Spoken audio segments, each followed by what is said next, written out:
Hi guys! For this video, ipapakita ko naman yung ating High Kappa 5.1 na T-Rex.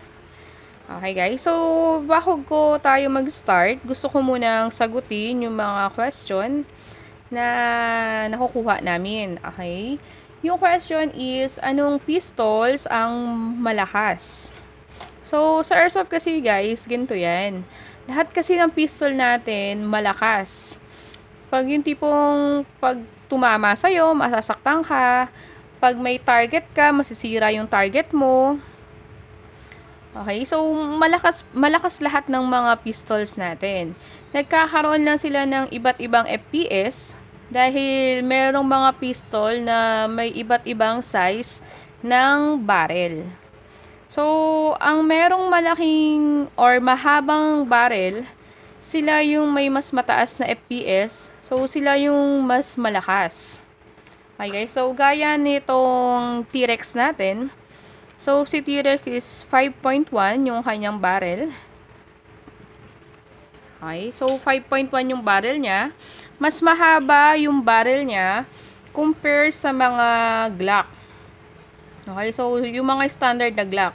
So, yung mga standard na Glock kasi, nasa 4.3 yung barrel nila. So, pag i-compare mo siya kay T-Rex, si T-Rex is nasa 5.1. So, si T-Rex ang merong mas mataas na FPS. So, mas malakas siya compare doon sa 4.3.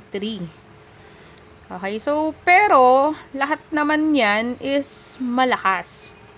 Okay, yung tipong pag meron kang binaril, masasaktan talaga sila. Okay guys, so ganun lang naman yun. Okay, so dito na tayo sa T-Rex natin. So ito yung unit.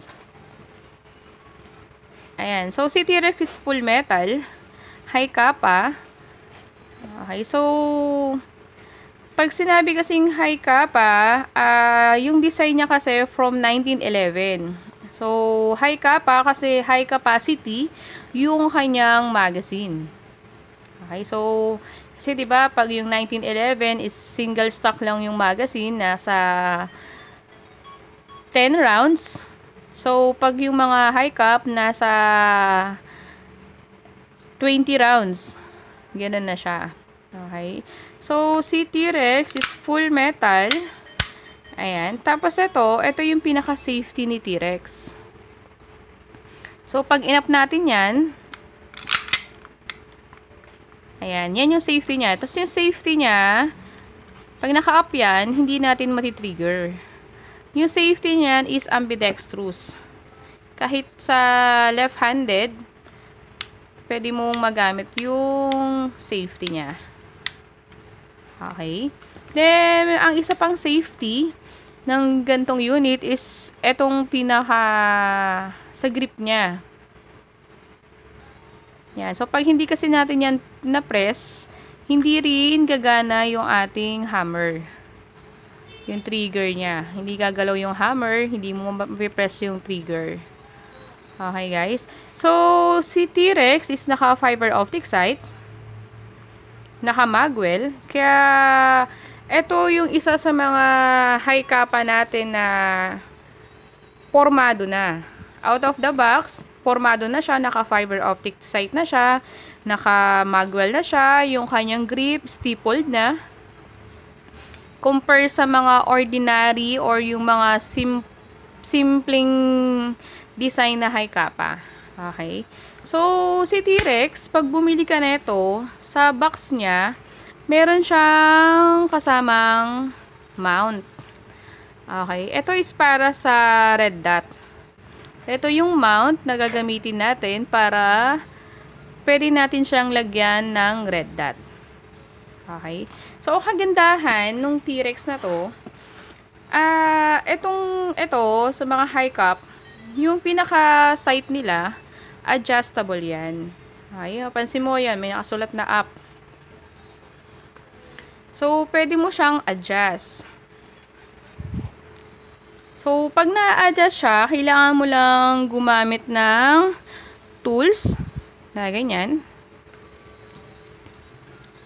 Para pwede siyang ma-up. Adjust siya pataas.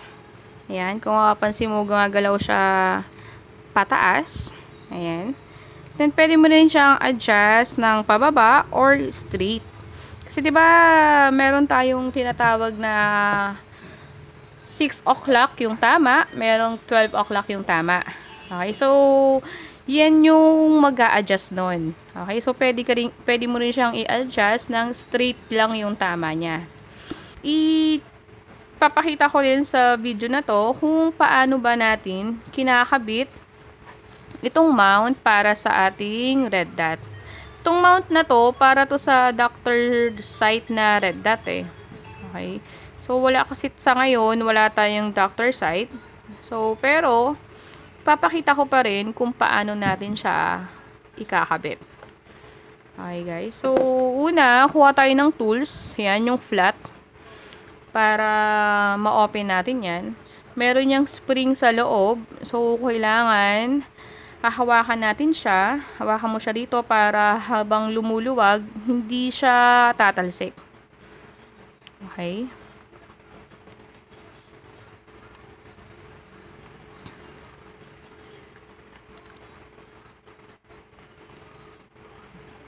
Ayan. Dahan-dahan mo siyang i-up. Yun. Ito kasi yung spring na tumutulak para mag-adjust siya.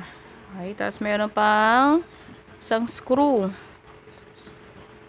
So, screw din natin yan. So, maliit lang yung screw niya eh. So, gamit tayo ng maliit.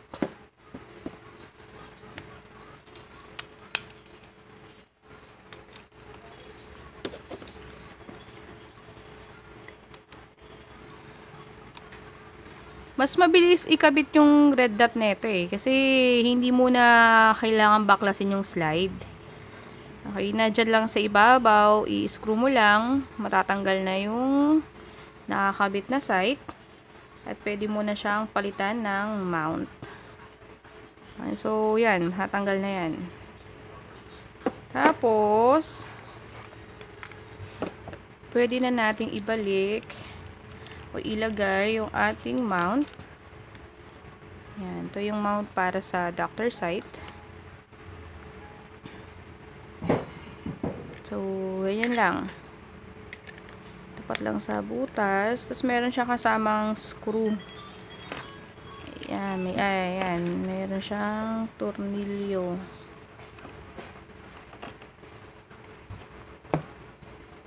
So, yung isa, dalawa yan eh. So, yan.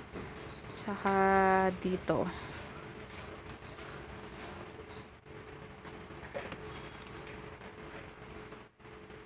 Okay. So, ganun lang ikabit to guys. So, kung meron kang doctor site, ganito lang yung paglagay. Okay. So, pag nakabit mo na yung mount, ikakabit mo na lang yung red dot. So, yung dalawang butas na yan, dyan kakapit yung red dot na ikakabit mo. Okay, so ganyan yung magiging tsura niya. So, si T-Rex, yung barrel niya, threaded barrel din siya. So, pwede rin natin siyang lagyan ng suppressor. Okay, so testing natin. So, si suppressor, meron siyang laging kasamang adapter. Ito yung pinaka-adapter niya. Ito muna yung ikakabit natin dun sa barrel. Then, saka natin ilalagay yung suppressor.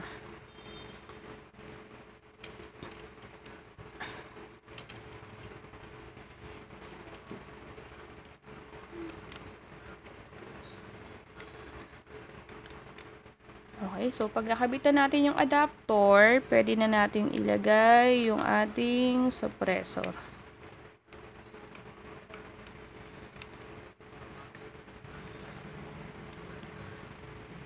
Ganyan.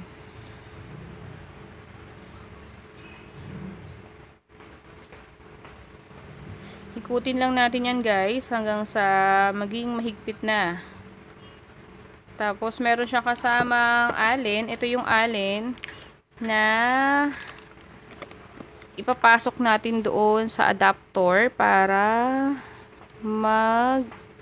para makaikot ng maayos. Mahigpitan natin. Yan.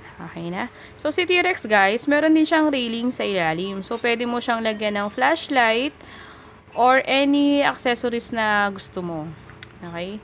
So, yan. Pwede ka maglagay ng red dot, pwede ka maglagay ng suppressor or yung silencer, and pwede ka rin maglagay ng any accessories like flashlight dito sa baba niya. Or camera, pwede rin.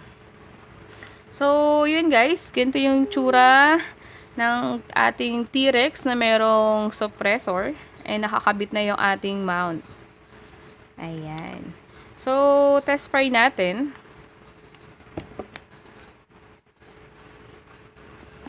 Test fry natin guys. Trigger finger out. Ayan. Always na lagi tayong nakaganyan pag maghahawak tayo for safety.